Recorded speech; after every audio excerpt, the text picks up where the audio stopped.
اعوذ باللہ من الشیطان الرجیم بسم اللہ الرحمن الرحیم۔ آنے والے معزز مہمانوں کا خوش آمدید۔ پروگرام کا باقاعدہ آغاز ہم تلاوت قرآن پاک سے کریں گے۔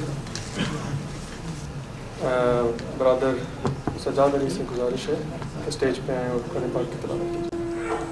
اعوذ باللہ من الشیطان الرجیم۔ بسم اللہ الرحمن الرحیم۔ یا ایہا الذین آمنوا لا يسخر قوم من قوم يا أيها الذين آمنوا لا يسخر قوم من قوم عسى أن يكونوا خيرا منهم ولا نساء من نساء عسى أن يكن خيرا منهن ولا تلمزوا أنفسكم ولا تنابزوا بالألقاب بئس الاسم الفسوق بعد الإيمان ومن لم يتب فأولئك هم الظالمون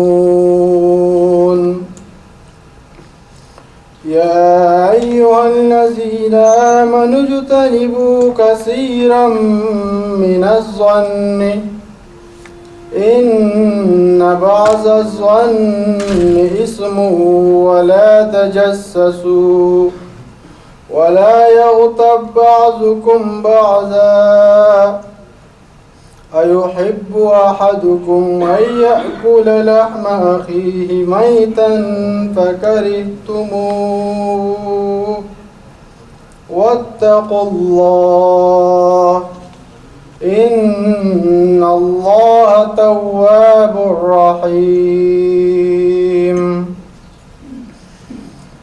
يا أيها الناس إنا خلقناكم من ذكر وأنثى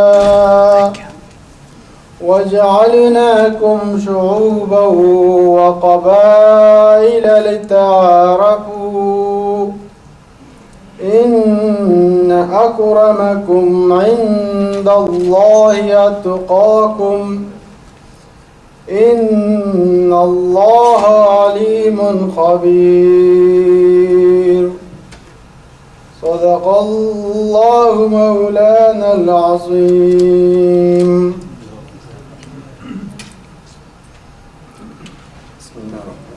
اے لوگو جو ایمان لائے ہو، نہ مرد دوسرے مردوں کا مذاق اڑائے، ہو سکتا ہے کہ وہ ان سے بہتر ہو، اور نہ عورتیں دوسری عورتوں کا مذاق اڑائے، ہو سکتا ہے کہ وہ ان سے بہتر ہو۔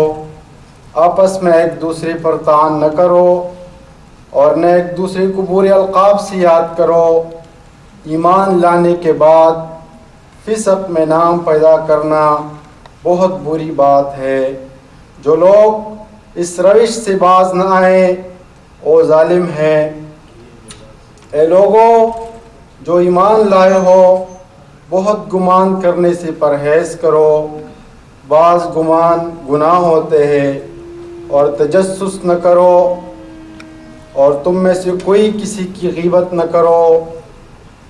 کیا تمہارے اندر کوئی ایسا ہے جو اپنے مرے ہوئے بھائی کا گوشت کھانا پسند کرے گا؟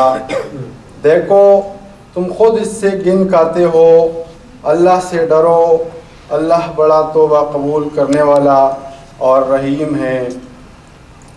اور اے لوگو، ہم نے تم کو ایک مرد اور ایک عورت سے پیدا کیا، اور پھر تمہاری قومیں اور برادر جا بنا دی تاکہ تم ایک دوسرے کو پہچانو۔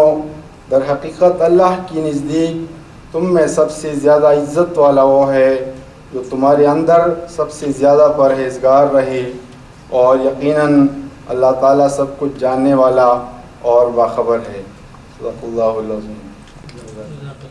مولانا اصلاحی صاحب نیچے کمرے میں تھوڑا سا آرام فرما رہے ہیں، تو ابھی چند منٹ میں اوپر آیا جاتے ہیں۔ اس کے بارے میں مزید تھوڑا سا روشنی ڈالنے کے لیے جب تک مولانا صاحب نہیں آ جاتے، مولانا فضل ہادی صاحب سے میں گزارش کروں گا کہ وہ تھوڑی سی اس پہ روشنی ہو جائے۔ الحمدللہ رب العالمین والعاقبۃ للمتقین والصلاة والسلام علی سید الامین، اما بعد فاعوذ باللہ من الشیطان الرجیم، بسم اللہ الرحمن الرحیم۔ قال اللہ تعالی ومن یؤت الحکمۃ فقد اوتی خیرا کثیرا، صدق اللہ العظیم۔ فضل ہادی حسن میرا نام ہے، پاکستان صوبہ خیبر پختونخوا سے رہائشی تعلق ہے۔ اب نیو امام کے طور پہ یہاں آیا ہوں نارا میں اسلامک کلچر سینٹر میں۔ آپ سے بھی کچھ سیکھیں گے اور ہمیں بھی کچھ سکھانے کا موقع ملے گا انشاءاللہ۔ مجھے نجم بھائی نے فقہ کی ابتدائی کچھ باتوں کے بارے میں کہا۔ تفصیلی بات اور تفصیلی لیکچر مولانا یوسف اصلاحی صاحب دیں گے، جو اس پر پوری عبور بھی رکھتے ہیں اور ان کی کتابیں بھی ہیں، اور بالخصوص جدید فقہی مسائل میں اللہ تعالیٰ نے ان کو ایک ملکہ دیا ہوا ہے۔ فقہ کے بارے میں صرف یہی بتاؤں گا کہ رسول اللہ صلی اللہ علیہ وسلم فرماتے ہیں کہ من یرد اللہ بہ خیرا یفقہہ فی الدین۔ اللہ تعالیٰ جب کسی سے بلائی اور خیر کا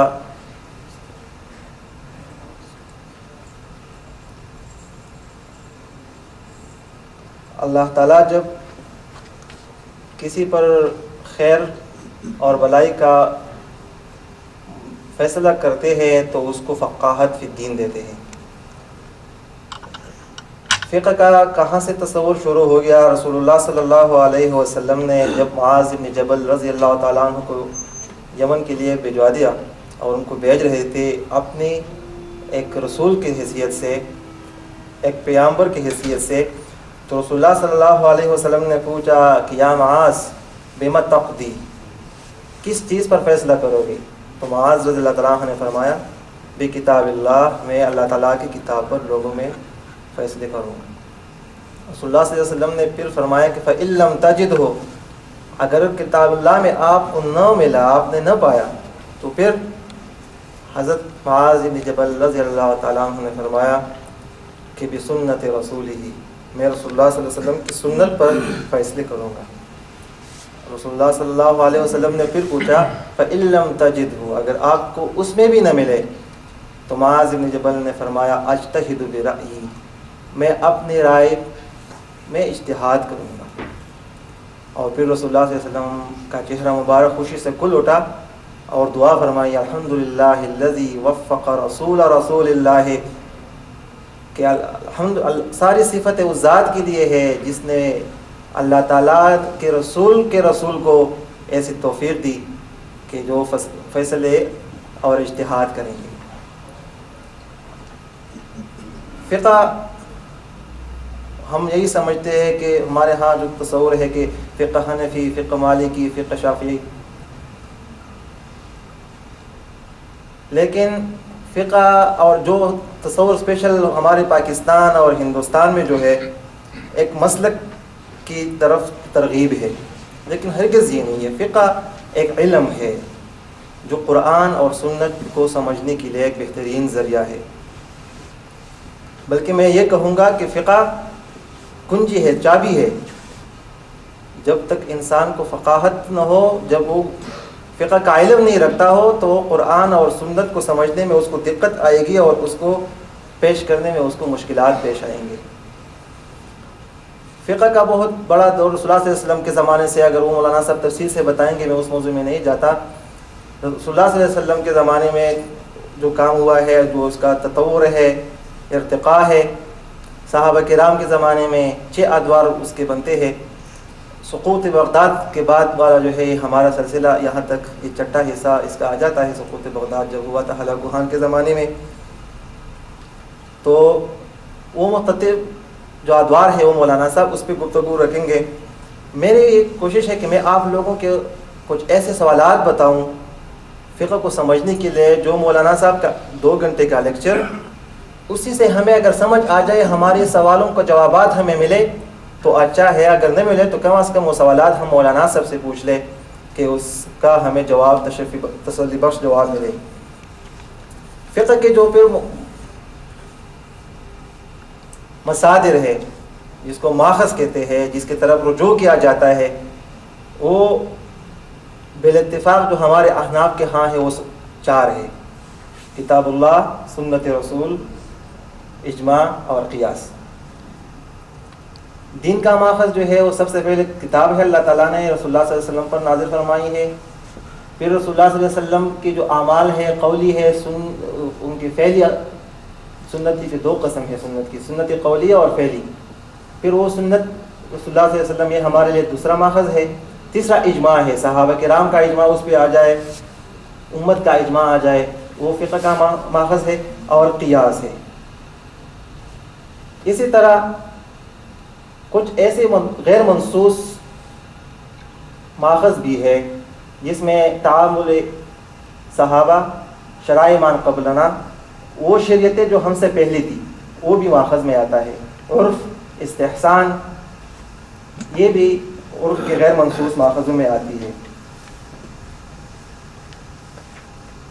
فقہ کیا ہے؟ فقہ میں ہمیں یہ سمجھایا جاتا ہے کہ فقہ میں قرآن کی شرعی حیثیت کیا ہے، احکام میں اس کی شرعی حیثیت کیا ہے، معاملات میں اس کی شرعی حیثیت کیا ہے، ہم معاملات کو کس طرح سمجھیں گے، ہم اپنے عبادات کو کس طرح سمجھیں گے اور اس کو ادا کریں گے. فقہ میں بنیادی طور پر ہمیں یہ سمجھایا جاتا ہے کہ قرآن اور حدیث ہمیں تعبیر ملتی ہے، قرآن میں نہیں ملتی تو ہمیں حدیث سے اس کی تعبیر ملتی ہے، تشریح ملتی ہے. تشریح میں اس میں نہیں ملتی ہے تو ہمیں اقوال صحابہ یا ان کا جو تعامل صحابہ ہے اس سے ہمیں اس کی تعبیر اور تشریح ملتی ہے.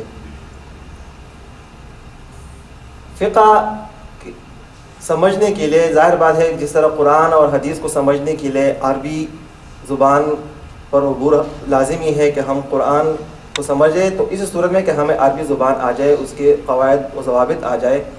اسی طرح فقہ وہی فقہ جو ایک مجتہد کے لیے ہونی چاہیے، جو اس پہ استنباط کرے، اجتہاد کرنا چاہے، اس کے لیے تو ظاہر بات ہے وہ علوم کی ضرورت ہے.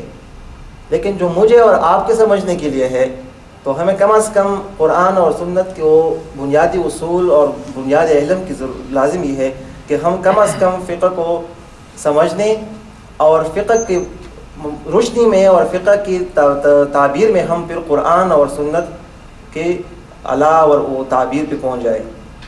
مولانا صاحب اس پہ پھر تفصیلی بات کریں گے، لیکن ہمیں یہ دیکھنا ہے کہ مولانا صاحب کے 3 گھنٹے کے لیکچر سے ہمیں یہ معلوم ہو جائے کہ فقہ کا قرآن پر کیا اثر ہے. ظاہر بات ہے فقہ قرآن اور سنت کے لیے اگر کنجی ہے، چابی ہے، تو یہ ہے کہ قرآن پر اس کے کیا اثرات ہیں. اسی طرح قرآن کے بعد حدیث پر فقہ کے کیا اثرات ہیں. پھر ظاہر بات ہے قرآن اور سنت کی طرح فقہ کا بھی ہمارے معاشرے پر ایک اثر ہے، معاشرتی زندگی پر اثر ہے. تو ہم یہ سمجھیں کہ مولانا صاحب کے 3-4 گھنٹے کے لیکچر میں ہمیں یہ معلوم ہو کہ معاشرتی زندگی میں فقہ کا کیا اثر ہے اور اس کی کیا ضرورت ہے اس کی، اگر ہے تو کیوں ہے، اگر نہیں ہے تو کیوں نہیں ہے، یہ ہمیں معلوم ہونا. اس طرح انسان کی ذاتی زندگی اور اجتماعی زندگی میں بحیثیت فضل ہادی مجھے فقہ کی کیا ضرورت ہے جو میری ذاتی زندگی میں عمل دخل دے اور مجھے ضرورت ہو، اور اجتماعی زندگی جس طرح ہم اجتماعیت میں بیٹھے ہیں اس میں فقہ کی کیا ضرورت ہے وہ بھی ہمیں سمجھ آ جائے. پھر یہ بھی ظاہر بات ہے مختلف لوگوں کے آراء ہے، ذہن ہے، اختلافی چیزیں ہیں. ظاہری مذہب ہے، ظاہر و روایت کی طرف لوگ جاتے ہیں قرآن اور حدیث پہ. پھر ہمیں یہ معلوم کرنا چاہیے، اور وہ ایک مجتہد ہے مولانا صاحب، کہ آیا فقہ ضروری ہے تو کیوں ضروری ہے. ہمارے پاس رسول اللہ صلی اللہ علیہ وسلم فرماتے ہیں کہ ترکت فیکم امرین لن تضلوا ما تمسکتم بہما کتاب اللہ و سنت رسولہ. رسول اللہ صلی اللہ علیہ وسلم فرماتے ہیں کہ میں 2 چیزیں چھوڑ کے جا رہا ہوں، اگر آپ اس کو تعمیر رکھو تو کبھی بھی گمراہ نہ ہوں گے. اس میں ایک کتاب اللہ تعالیٰ کی کتاب، اور دوسری رسول اللہ صلی اللہ علیہ وسلم کی سنت ہے. تو پھر فقہ کیوں ضروری ہے؟ اور جو کنسپٹ میرا اور آپ کا بن گیا ہے، اور پھر بالخصوص وہی بندہ جو قرآن اور حدیث سے دور ہے، عام معاشرے میں رہ رہا ہے، تو وہ فقہ یہی سمجھتا ہے کہ بس فقہ حنفی کے اندر پھر دیوبندی، بریلوی، اس طرح پھر اہل حدیث، وہ یہی فقہ کو سمجھتے ہیں. حالانکہ فقہ کا میدان بہت بڑا وسیع ہے، وہ فرقہ واریت سے اور عصبیت سے اور اس سے بڑھ کر ہے. تو وہ فقہ کیوں ضروری ہے ہمارے اسلام کے لیے، اور اس کی ضرورت کیا ہے، یہ بھی ہم مولانا صاحب سے جانیں گے. پھر ایک بہت اہم سوال جو ہر ایک کے ذہن میں آتا ہے اور ہر علمی بحث میں اور مباحثوں میں وہ ڈسکس ہوتے ہیں کہ اختلافات کیوں ہیں فقہ میں. بہت سارے اختلافات ہیں، ہاتھ اوپر باندھنا، نیچے باندھنا، بھی اونچی آواز سے بولنا. اسی طرح معاملات بینکاری اگر آ جائے، اسی طرح شادی کے معاملات آ جائے، طلاق کے معاملات اگر آ جائے، یہ سارے جو ہے ایک مسلک کا دوسرے مسلک سے کسی حد تک ضرور اتفاق ہے. فقہ حنفی ایک رائے کو ترجیح دے رہی ہے، فقہ شافعی دوسری رائے کو ترجیح دے رہی ہے. پھر فقہ حنفی کے اندر صاحبین امام محمد اور امام ابو یوسف ایک طرف رائے رکھتے ہیں، اور ان کے استاد امام ابو حنیفہ رحمۃ اللہ علیہ دوسری رائے کو ترجیح دیتے ہیں. اور فقہ ہمارے فقہ حنفی کی میں بات کروں گا، وہاں بہت ساری ایسی چیزیں ہیں کہ ہم نے امام ابو حنیفہ کی رائے لی ہے، لیکن ہمیں کچھ چیزیں ایسی بھی مل جاتی ہے کہ ہم نے صاحبین یعنی امام محمد اور امام ابو یوسف کی رائے کو ترجیح دی ہے اور اس پر فتویٰ دیا گیا ہے. تو ہمیں یہ پوچھنا چاہیے یا سمجھنا چاہیے مولانا صاحب سے کہ یہ فقہ، اس میں جو اختلافات ہیں، اگر یہ قرآن اور سنت سے ہے تو یہ اختلافات کہاں تک ہے، کیوں ہے اور کیسے ہے. میں اپنے طور پہ یہ کہوں گا کہ یہ اختلاف جو ہے یہ افضلیت کے لیے ہے، کہ ایک کے ہاں ایک قول افضل ہے، دوسرے کے ہاں دوسرا قول افضل ہے. دونوں ایک دوسرے کو غلط نہیں کہیں گے، دونوں ایک دوسرے کا احترام بھی کریں گے. امام ابو یوسف رحمۃ اللہ علیہ کے بارے میں مشہور ہے کہ انہوں نے ایک مسجد میں جمعہ پڑھائی، تو جمعے کے بعد جب وہ باہر نکل آئے تو کسی نے پوچھا کہ آپ نے جس حمام سے غسل فرمایا تھا اس میں ایک مردہ کبوتر پایا گیا ہے، لہٰذا آپ کا مسئلہ یہ ہے کہ وہ پانی جو ہے وہ پلید ہو گئی اور آپ کا غسل اور آپ کا وضو نہیں، آپ نے لوگوں کی جماعت فرمائی. تو امام ابو یوسف رحمۃ اللہ علیہ نے فرمایا کہ میرے بھائی امام شافعی رحمۃ اللہ علیہ کا مسلک ہے کہ اذا بلغ الماء قلتین لم ینجس، جب ماں پانی جو ہے وہ 2 قلتین یعنی 2 مشکیزوں سے زیادہ ہو جاتا ہے تو وہ پلید نہیں ہوتے ہیں اس میں اگر کوئی. تو میں نے ان کی بات کو لیتا ہوں اور ان کا قول بھی اعلیٰ ہے اور افضل ہے، تو اس لیے انہوں نے اس بات کو نہیں لی. اچھا، اسی اختلافات کو اگر آپ دوسری طرف لے جائے، امام شافعی رحمۃ اللہ علیہ امام اعظم امام ابو حنیفہ رحمۃ اللہ علیہ کی مسجد میں نماز پڑھ رہے ہیں تو انہوں نے رفع الیدین بھی نہیں کیا اور امین بالجہر بھی، یعنی جو اونچی آواز سے امین پڑھا. تو پوچھا گیا کہ آپ کا مسلک تو یہ ہے، آپ نے یہ نہیں کیا، تو آپ نے فرمایا کہ اس قبر میں جو انسان ہے مجھے اس سے حیا آ رہا ہے. آپ دیکھیں ان بزرگوں کے اور ان علماء اور امام حضرات ان کا آپس میں کس طرح تعلق تھا، اور دوسرے کے فقہ کو کس طرح وہ ترجیح دیتے تھے اور اس کی عزت کرتے تھے، احترام. لیکن ابھی ہمارے ہاں جو تصور ہے تو یہی ہے کہ اس کی جماعت نہیں ہوتی ہے کہ اگر اس نے فاتحہ نہیں پڑھی. میری نماز اچھی ہے کیونکہ میں فاتحہ کے بغیر پڑھ لیتا ہوں، یا اس کی نماز. تو یہ کیوں ہے؟ مولانا صاحب سے ہم نے یہ پوچھنا ہے. اگر ان کے لیکچر سے ہمیں واضح ہو گیا تو ہمارا سوال جو ہے اس کا جواب ہمیں مل گیا. اگر نہیں ملا تو ہم نے مولانا صاحب سے پوچھنا ہے کہ یہ فقہی مسائل میں اختلافات کیوں ہیں اور اتنے بڑھ کر کیوں ہے کہ ایک فقہ دوسرے فقہ کو. اچھا، اس میں یہ بھی ذہن میں رکھ لے کہ فقہ پھر کسی حد تک فقہ حنفی اور فقہ شافعی اور فقہ مالکی ان کا آپس میں وہ اختلاف جو ہے وہ فروعی اختلاف ہے، اتنا اصولی بھی نہیں ہوتا ہے. لیکن فقہ حنفی کے اندر پھر جو مسالک ہے، فقہی مسالک بن گئے ہیں، تو اس کو پھر ہم کس نظر میں دیکھیں گے، تو یہ بھی ہمیں مولانا صاحب سے جاننا چاہیے. ایک بہت عمومی سوال ہے اور اکثر ذہنوں میں آ جاتا ہے کہ آیا میں حنفی بن کے میں شافعی ہو سکتا ہوں یا نہیں، یا مطلب میں صرف حنفی ہوں تو صرف حنفی رہوں گا، یا میں صرف شافعی المسلک ہوں صرف شافعی المسلک رہوں گا، یا میں. تو اس پہ بھی مولانا صاحب سے یہی پوچھا جا سکتا ہے کہ مولانا اگر ہم ایک فقہ پر کاربن رہیں گے تو کیا یہ ضروری ہے؟ اگر ضروری ہے تو کیوں ضروری ہے؟ کیونکہ رسول اللہ صلی اللہ علیہ وسلم ہمارے لیے قرآن اور حدیث چھوڑ گئے ہیں. اس وقت تو فقہ مسالک نہیں تھے، تو کیوں کر ہم ایک فقہ پہ کاربند رہے؟ اور اگر ضروری نہیں ہے تو پھر کیوں ہم ایک دائرے میں ہے کہ ہم ایک فقہ میں اپنے آپ کو قید کر لیں؟ اچھا، ایک اور سوال یہ بھی آتا ہے کہ بعض چیزیں آسانی فقہ حنفی کی ہے، بعض چیزیں فقہ شافی کی ہے، بعض چیزیں اہل حدیث جس کو ظاہر الروایہ اور ظاہری مسلک کہا جاتا ہے فقہ اور اصول فقہ کی اصطلاح میں، کیونکہ وہ حدیث کو لیتے ہیں ظاہر الروایہ یعنی ظاہر روایت کو دیکھتے ہیں.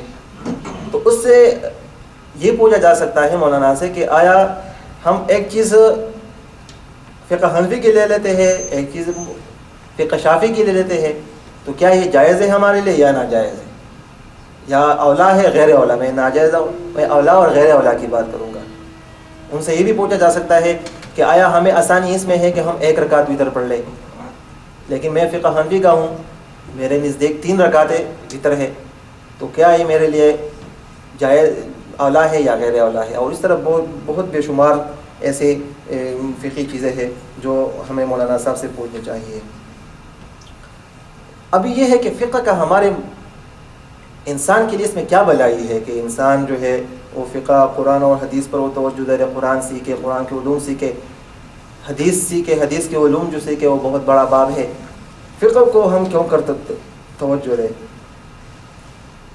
تو انسانی زندگی عبادات، معاملات، معاشرت، ان سب چیزوں کا مجموعہ ہے. اس میں عبادات بھی ہے، اس میں معاملات بھی ہے، اس میں معاشرت بھی ہے. اب بہت ساری چیزیں ایسی ہیں جو قرآن اور حدیث نے کھل کر بتائی ہے، لیکن ان بعض چیزوں کی وضاحت ضروری ہے. اس کی وضاحت جو ہے وہ ہمیں فقہ کی صورت میں ملی ہے. اور ائمہ مجتہدین نے یہ دیکھے یہ الگ اللہ تعالیٰ کی طرف سے گاڈ گفٹڈ جس کو کہتے ہیں، یہ وہی چیز ہے کہ اللہ تعالیٰ انسان کو دیتے ہیں. امام ابو حنیفہ رحمۃ اللہ علیہ یا امام محمد رحمۃ اللہ علیہ یا امام مالک رحمۃ اللہ علیہ، ان کو اللہ تعالیٰ نے بڑی بصیرت دی تھی، بہت بڑی. میں ایک واضح چھوٹی سی مثال آپ کے سامنے پیش کروں گا کہ میں نے آج سے کوئی 10-12 سال پہلے ایک فقہی مسئلے کو دیکھا تھا کہ ایک ملک ہے، وہاں اس وقت میری سوچ بھی محدود تھی، ذہن بھی محدود تھا، کہ ایک ملک ہے وہاں نمازوں میں فاصلہ کم ہے، مغرب اور صبح میں، عشاء اور صبح میں. اس وقت میرے لیے عجیب تھا کہ ایسا بھی کوئی ملک ہوگا کہ وہاں صبح اور مغرب میں. بلکہ میں نے اسی وقت اپنے دوستوں سے کہا کہ ہمارے امام ابو حنیفہ نے ہر چیز میں ہاتھ ڈالی ہوئی ہے، ہر چیز میں ہاتھ ڈالا ہے اور ہر چیز سے بات نہیں. ابھی یہ بھی ہو سکتا ہے. میں اس وقت سوات میں تھا، تقریباً کوئی 4-5 سال بعد ایک کتاب میری نظر سے گزری مولانا مفتی تقی عثمانی صاحب کی، تو میں بہت حیران ہوا کہ یا اللہ، وہ شخص جو نہ میڈیا کا زمانہ تھا نہ موبائل کا زمانہ تھا، ایک حدیث کے لیے سینکڑوں کلومیٹر پیدل جاتے تھے، ایک استاد کے پاس جاتے تھے اس سے ایک حدیث سیکھنے کے لیے. لیکن اس وقت اس شخص کی بصیرت ایسی ہے کہ جو ناروے کا ان کو پتہ ہے کہ ناروے ایک ملک ہوگا جہاں اس طرح ممکن ہے، گرین لینڈ یا آگے جہاں صبح اور عصر میں اور عشاء میں بہت کم فاصلہ ہوگا، وہاں روزہ کی ترتیب کیا ہوگی، وہاں نمازوں کی ترتیب کیا ہوگی. امام ابو حنیفہ نے 13.5 سال پہلے یہ بتائے، اصول دیے تھے، پھر اس کے بعد اس پر لوگوں نے تشریحات کی ہے اور اسی سے ابھی تک مسائل چل جا رہے ہیں. ایک چیز دی ہے لیکن ماشاءاللہ ابھی تک وہ سلسلہ جاری ہے. تو یہ دیکھیں ان لوگوں کی یہ بصیرت ہے اللہ تعالیٰ کی طرف سے ہے. اسی وجہ سے امام ابو حنیفہ رحمۃ اللہ علیہ یہ بھی فرماتے ہیں کہ اصول فقہ کا ہے کہ ایک بندہ اگر ایک ایسی جگہ پر ہے، پہاڑی پہ ہے یا سمندر کے بیچ میں ہے، تو وہاں اگر وہ اس طرح مر گیا بغیر ایمان کے، پر ان کو دعوت نہیں پہنچی ہے، دعوت اسلام کی دعوت، تو ان سے پوچھا جائے گا یا نہیں؟ تو امام حنیفہ کہتے ہیں پوچھا جائے گا، کہتے ہیں کہ ضرور اس کو دعوت پہنچی ہوگی. اب اس وقت کا دنیا اور آج کا دنیا اگر ہم دیکھ لیں تو یقیناً بہت وسعت آ گئی ہے، اور امام حنیفہ رحمۃ اللہ علیہ کی جو رائے ہے وہ قول ہے وہ سچ ثابت ہو رہی ہے. اسی وجہ سے فقہ کا باب بہت وسیع ہے، اور جو سوالات میں نے آپ کے سامنے رکھے ہیں انشاءاللہ امید ہے کہ ان کے جوابات ہمیں لیکچر سے مل جائیں گے، اور اگر ہمیں ان جوابات نہیں ملے تو کویشچن آنسر سیشن میں مولانا صاحب سے پوچھ بھی سکتے ہیں. اللہ تعالیٰ ہمیں فقہ کو سمجھنے اور اس پر عمل کرنے کی توفیق عطا فرمائے. وآخر دعوانا الحمدللہ رب العالمین. السلام علیکم۔ وعلیکم السلام ورحمۃ اللہ۔ میرا نام محمد یوسف ماں باپ نے رکھا۔ اس کے بعد میں نے جماعت اسلامی جوائن کی انڈیا میں، اس میں محمد یوسف صدیقی، محمد یوسف اور محمد یوسف خان کئی ایک لوگ تھے، تو تعارف میں ذرا زحمت پیش آتی تھی۔ تو میں نے چونکہ مدرسہ ایک ہے انڈیا میں اصلاح الاصلاح، جہاں سے مولانا امین احسن اصلاحی تھے، پاکستان کی جماعت میں بڑے مشہور آدمی تھے، صدر الدین اصلاحی تھے، ابو اللیث اصلاحی تھے، تو اسی مدرسے سے میں نے بھی کیا، تو میں نے بھی اصلاحی لگا لیا، تو تعارف بھی ہو گیا اور نسبت بھی معلوم ہو گئی۔ محمد یوسف اصلاحی، میں اصلاً رہنے والا ہوں پاکستان کا۔ 47 میں قافلے ادھر سے رو میں بہہ کے آئے، رو ادھر کی تھی نا پاکستان کی طرف، تو عام طور پر لوگ رو میں بہتے ہیں، بہہ کے آئے، پاکستان آباد کیا انہوں نے، کراچی میں زیادہ لوگ آ کے ٹھہرے، میں رو کے خلاف ادھر گیا اور انڈیا میں جا کے بس گیا، تعلیم حاصل کر رہا تھا وہاں، تو جماعت سے تعلق تھا، مولانا ابو اللیث صاحب، مولانا صدر الدین صاحب یہ ہمارے استاد تھے۔ ان لوگوں نے کہا بھائی پڑھا لکھا آپ نے یہاں اور جائیں گے آپ پاکستان، تو پیڑ کسی نے لگایا، پھل کوئی کھائے گا، یہ بات ٹھیک نہیں، میں رہ گیا وہیں۔ لیکن میرا تعلق پاکستان سے اب بھی ہے، میرے عزیز اقربا وہاں رہتے ہیں، اور میری کتابیں ہندوستان سے زیادہ پاکستان میں چھپتی ہیں، بلکہ ابھی میں 1.5 مہینہ پہلے پاکستان میں تھا، مولانا سے ملاقات ہوئی تھی، نیاز حاصل کرتا رہتا ہوں، جاتا رہتا ہوں، تو وہاں حفیظ البدر، حفیظ صاحب ہیں، عبدالحفیظ صاحب، جو آج کل اسلامک پبلیکیشنز جو ہے جماعت کا، وہیں چلا گیا، اب تو منصورہ میں پہنچ گیا، پہلے شاہ عالم مارکیٹ میں تھا۔ اس کے جو منتظم ہیں یا ناظم ہیں الحفیظ، عبدالحفیظ نام ہے ان کا، قرآن جاننے والے ہمارے وہ، تو انہوں نے تعارف کراتے ہوئے یہ بتایا، پہلی بار ہمیں معلوم ہوا کہ پاکستان میں ان کے مکتبے سے نمبر 1 پر جو کتاب چھپتی تھی وہ تھی خطبات مولانا مودودی رحمۃ اللہ علیہ، لیکن 3 سال سے ایک اور کتاب آئی، وہ اس سے آگے نکل گئی، اس کا نام ہے آداب زندگی۔ تو خطبات کے اب تک 100 ایڈیشن نکلے ہیں اور آداب زندگی کے 105 ہو گئے ہیں۔ تو یہ دلیل میں اس میں پیش کیا کہ میری کتابیں، میرا تعارف اتنا ہی جتنا ہندوستان میں ہے اتنا ہی پاکستان میں بھی ہے۔ اٹک ہمارا شہر ہے، رہائش جہاں ہماری ہے، اور اٹک میں ہمارے رشتہ دار اب بھی رہتے ہیں وہاں، لیکن میں خود اٹکا ہوا ہوں دہلی میں۔ میں نے کچھ کتابیں لکھی، لکھنے پڑھنے کا شوق شروع سے رہا، کچھ کتابیں لکھی جو یہاں بھی چھپتی ہیں وہاں بھی چھپتی ہیں۔ اس وقت میں ہندوستان میں ہوں اور وہاں مرکزی شورا جو ہے اس کا رکن ہوں، اور لکھنے پڑھنے کا شوق ہے۔ ایک کام ہم نے اور کیا ہے، وہ یہ ہے کہ تاریخ کی رو کے خلاف چلنے کی عادت ہے۔ پٹھان برادری سے میرا تعلق ہے، افغانی پٹھان جو ہوتے ہیں، ہندوستان میں رہتے رہتے وہ عادت تو ختم ہو گئی، لیکن بہرحال تعلق تو رہتا ہے، خون میں گردش تو ہے۔ تو ہماری پوری تاریخ میں، عالم اسلام کی پوری تاریخ میں خواتین کو نظر انداز کیا گیا ہمیشہ۔ ٹھیک ہے نا؟ اتفاق کریں گے؟ نہیں کریں گے تو بحث بعد میں کر لیں گے۔ مگر اس وقت کر لیجیے. خواتین کو نظر انداز اس معنی میں کیا گیا کہ پوری تاریخ میں ان کی دینی تعلیم کا کوئی مدرسہ کہیں قائم نہیں ہوا. ہم برسوں تک رہے بغداد میں، 500 سال تو رہے کم از کم، بڑے تنتنے کے ساتھ رہے، اور عربی مدارس بھی تھے، مردوں کے تھے، عورتوں کا کوئی مدرسہ نہیں تھا. ازبکستان میں ہم آئے، وہاں امام بخاری نے بخارا میں مدرسہ قائم کیا، وہ بھی مردوں کا تھا. مصر پہنچے، ازہر قائم کیا، وہ بھی مردوں کا تھا.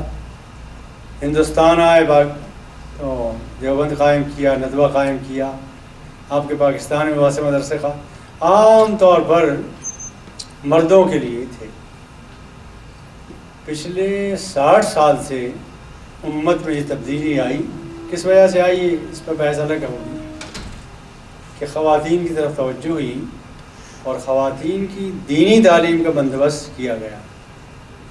چنانچہ ہم نے بھی ایک مدرسہ قائم کیا سن 56 رامپور شہر میں، اور رامپور انڈیا میں شہر ہے، اور رامپور سے نام سے ہی معلوم ہے کہ کیسا ہوگا، اندازہ کریں آپ. تو وہاں ہم نے جامعۃ الصالحات نام سے خواتین کو دینی تعلیم دینے کے لیے ان کو محدثات، فقیہات اور مفتیات بنانے کے لیے مفتیہ بنائیں، محدثہ بنائیں، مفسرہ بنائیں، اس کے لیے ایک مدرسہ قائم کیا. اس وقت اس میں 2500 سے 3000 تک بچیاں پڑھتی ہیں. ہاسٹل میں تقریباً 1000 ہیں، ہاسٹل بھی ہے ہمارا، اور 33 بیچ اب تک نکل چکے ہیں. اور یہ بیچ ہندوستان میں جب نکلے ہمارے یہاں سے، تو یہ انڈیا کی مختلف ریاستوں کی بچیاں ہیں. تو ہر ریاست میں انہوں نے جا کے پھر اپنے طور پر مدرسے قائم کیے. اور اس وقت اس طرح کے مدرسے تقریباً جو شمار تعداد میں آئے ہیں وہ کوئی 47 کے قریب ہیں. اس میں وہ ہمارے یہاں کی فارغ بچیاں کہیں پرنسپل ہیں، کہیں مدرس ہیں، کہیں تعلیم دے رہی ہیں، کہیں معلمہ ہیں، کہیں تربیت کر رہی ہیں. ہمارا یہ سلسلہ چل رہا ہے. تو اس کا میں خادم ہوں، اس مدرسے کا، اور اس کے لیے کوشش کرتا ہوں. ہر طرح کی ذمہ داری اس کی میری ہے. یعنی اس کے لیے چونکہ ہمارے یہاں کشمیر کے 2 حصے ہیں نا، آپ کو معلوم ہوگا.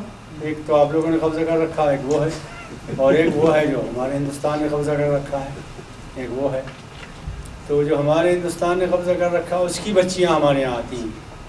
60-70 بچیاں ہر سال ہوتی ہیں. تو ان کے اخراجات سارے کے سارے ہم پورے کرتے ہیں جامعۃ الصالحات سے. ویسے ہم نے کوشش یہ کی ہے، عام طور پر آپ کو یہ بات تو معلوم ہوگی، ناگوار نہ گزرے، معلوم تو ہوگی، ناگوار گزر بھی جائے تو کیا ہوگا، میں چلا جاؤں گا کل 10 دن کے بعد ہندوستان. تو یہ ہے کہ ہمارے یہاں عام طور پر دینی تعلیم کی طرف توجہ کم تھی مسلمانوں کی. اور جو کھاتے پیتے لوگ تھے، خوشحال لوگ تھے، پڑھے لکھے لوگ تھے، اچھے خاندان کے لوگ تھے، ان کے بچے عام طور پر اسکولوں میں، کالجوں میں، یونیورسٹیوں میں پڑھتے ہیں. جو غریب غربا ہوتے تھے، جن کے وسائل نہیں ہوتے تھے، ان کو بیچاروں کو مدرسے میں بھیج دیا جاتا تھا، تو وہ عالم فاضل بنتے تھے. یہ عام طور پر ہوتا تھا. اس ٹرینڈ کو بدلنے کی ہم نے کوشش کی. چنانچہ ہمارے یہاں جامعۃ الصالحات میں جو بچیاں ہیں وہ پڑھے لکھے گھرانوں کی، کھاتے پیتے گھرانوں کی ہیں، تو اپنی فیسیں دیتی ہیں، وہ خرچہ برداشت کرتی ہیں. لیکن پھر بھی تقریباً کوئی 30% 35% بچیاں یہ کشمیر سے مثلاً آ گئیں. اور بھی غریب غربا، یہ ہندوستان میں آپ یہ تو جانتے ہی ہیں نا کہ محکوم ہے مسلمان، تو غربت بھی ہے. تو اس غربت کی وجہ سے یہ حال نہیں ہے جو آپ کے یہاں کا ہے. آپ کے یہاں تو میں گھوم کے آیا ہوں، گجرات دیکھا میں نے، تو گجرات جا کے اندازہ ہوتا ہے کہ بھائی شاید امریکہ کے کسی شہر میں پہنچ گئے. ایسی اچھی بڑی بڑی دکانیں ہیں ماشاءاللہ، اور قوت خرید بھی ہے، رونق بھی ہے ماشاءاللہ. تو ہمارے ہاں یہ ہے کہ وہ